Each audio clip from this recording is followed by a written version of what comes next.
നമസ്കാരം. ഇറാന്റെ ആയുധപ്പുര നിറഞ്ഞു കവിഞ്ഞിരിക്കുന്നു. ഈ ആയുധപ്പുര നിറഞ്ഞു കവിഞ്ഞതോടുകൂടി ഇസ്രായേൽ വല്ലാതെ ഭയപ്പെട്ടു പോയിരിക്കുന്നു. ടെല്ലവീവ് കനത്ത ജാഗ്രതയിലാണ്. നേരത്തെ ഇറാനെ സഹായിക്കാൻ ഹൂത്തികളും ഹിസ്ബുള്ളയും അതുപോലെ തന്നെ ഹമാസും ഒക്കെ ഉണ്ടായിരുന്നു. എന്നാൽ അവരോടൊക്കെ ഇറാൻ ഇപ്പോൾ വിശ്രമിക്കാൻ പറഞ്ഞിരിക്കുകയാണ് എന്ന വാർത്ത നേരത്തെ തന്നെ വന്നതാണ്. എന്നാൽ ഇസ്രായേലും ഇപ്പോൾ കണ്ടെത്തിയിരിക്കുന്നു, ഇനി ഇറാനും ഇസ്രായേലും നേർക്കുനേർ യുദ്ധമാണ്, നിഴൽ യുദ്ധം ഉണ്ടാകില്ല, അല്ലെങ്കിൽ ഹൂത്തികളെ മുൻനിർത്തിക്കൊണ്ട് യുദ്ധം ഉണ്ടാകില്ല.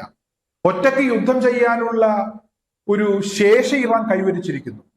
ടെല്ലവീവ് വല്ലാതെ ഭയപ്പെട്ടു പോയിരിക്കുന്നു. കനത്ത ജാഗ്രതയാണ് ഇപ്പോൾ ടെല്ലവീവിൽ. ഏതു നിമിഷവും ഇറാന്റെ ഭാഗത്തു നിന്ന് ഒരു അറ്റാക്ക് ഉണ്ടാകാം. നേരത്തെ ഇസ്രായേലിനെ വല്ലാതെ ഭയപ്പെടുത്തിയ 12 ദിവസം നീണ്ടുനിന്ന യുദ്ധത്തിൽ ലോകത്തെ വിസ്മയിപ്പിച്ച, ലോകം അത്ഭുതപ്പെട്ടു പോയ ആ മിസൈലുകളൊക്കെ പഴങ്കഥയാണ്. പുതിയ മിസൈലുകൾ ഒരുപാടെണ്ണം ഇപ്പോൾ ഇറാൻ വികസിപ്പിച്ചെടുത്തിരിക്കുന്നു. ഈ കഴിഞ്ഞ ദിവസം പുറത്തു വന്ന ഒരു വാർത്തയുണ്ട്. യുക്രൈനുമായി യുദ്ധം ചെയ്യുന്ന റഷ്യക്ക് അമേരിക്കയുടെ B-2 ബോംബർ വിമാനങ്ങളുടെ മാതൃകയിൽ ഇറാൻ നിർമ്മിച്ച ഡ്രോണുകൾ 1000 എണ്ണം കൊടുത്തിരിക്കുന്നു. അതായത് യുക്രൈനെ ആക്രമിക്കുന്നതിന് ഈ ഡ്രോണുകൾ ഏറെ സഹായകരമാണ് എന്നതാണ് ഇപ്പോൾ റഷ്യയിൽ നിന്നും പുറത്തു വരുന്ന വിവരങ്ങൾ. ഇപ്പോഴത്തെ ഏറ്റവും പ്രധാനപ്പെട്ട ഒരു വാർത്ത ഞാൻ ഈ കഴിഞ്ഞ ദിവസം പറഞ്ഞതാണ്. അതായത് ഇസ്രായേൽ കഴിഞ്ഞ ദിവസം ഹിസ്ബുള്ളയെ ആക്രമിക്കുന്നതിന് വേണ്ടി ഉപയോഗിച്ച ബങ്കർ ബസ്റ്റർ ബോംബുകൾ അത് പൊട്ടാതെ കിടന്നിരുന്നു, 1-2 എണ്ണം ഇവിടെ ലബനോനിൽ. ഇതെടുത്ത് ഇറാൻ അയച്ചു കൊടുത്തിരിക്കുന്നു. എന്തായാലും അത് മനസ്സിലാക്കി ബങ്കർ ബസ്റ്റർ ബോംബുകൾ പോലും ഇപ്പോൾ ഇറാൻ നിർമ്മിച്ചിരിക്കുന്നു.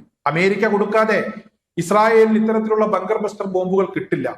എന്തായാലും ഇനി അമേരിക്കക്ക് വേണമെങ്കിൽ 10,000 എണ്ണം വേണമെങ്കിൽ ഇവിടെ ഇറാൻ കൊടുക്കും. അത്രമാത്രം ഇറാൻ ഇപ്പോൾ സജ്ജമാണ്. അമേരിക്കയുടെയും അതുപോലെ തന്നെ ഇസ്രായേലിന്റെയും ഒക്കെ പക്കലുള്ള ആയുധങ്ങൾ അത് എത്രമാത്രം ഉണ്ട് എന്ന് ഇറാന് മനസ്സിലാക്കാനായിരിക്കുന്നു. അതേ രീതിയിലുള്ള ആയുധങ്ങൾ ഇറാൻ നിർമ്മിച്ചിരിക്കുന്നു, അത് വികസിപ്പിച്ചെടുത്തിരിക്കുന്നു.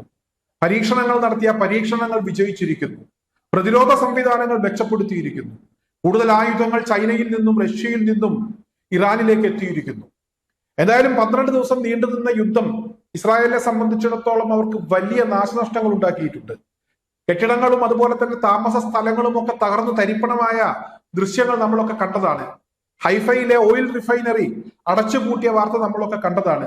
എന്നാൽ അതിനേക്കാളൊക്കെ ഇവിടെ ഒരുപാട് ഇസ്രായേലിനെ സംബന്ധിച്ചിടത്തോളം അവരെ ബാധിച്ച ചില വിഷയങ്ങളുണ്ട്.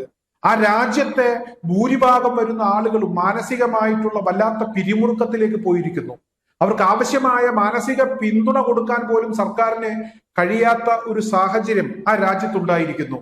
ഏതായാലും വരാനിരിക്കുന്ന വലിയ യുദ്ധം ഇറാനെ സംബന്ധിച്ചിടത്തോളം അവർ പറയുന്നത് ഉന്മൂലനമാണ് ആ യുദ്ധം കൊണ്ട് ഉദ്ദേശിക്കുന്നത് എന്നാണ്.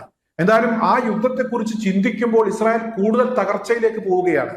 ആ രാജ്യം വിട്ടു പോകാൻ ആ രാജ്യത്തുള്ള പൗരന്മാർ ഇപ്പോൾ തയ്യാറെടുക്കുന്നു. ഒരുപാട് പൗരന്മാർ ആ രാജ്യം വിട്ട് കഴിഞ്ഞ സമയങ്ങളിലൊക്കെ പോയിട്ടുണ്ട്.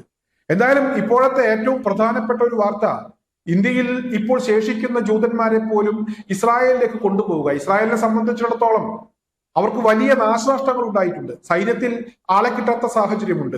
ഇതൊക്കെ പരിഹരിക്കുന്നതിന് വേണ്ടിയാണ് ഇന്ത്യയിലെ ശേഷിക്കുന്ന ജൂതന്മാരെ കൊണ്ടുപോകുന്നത് എന്ന വാർത്തകളും പുറത്തു വരികയാണ്.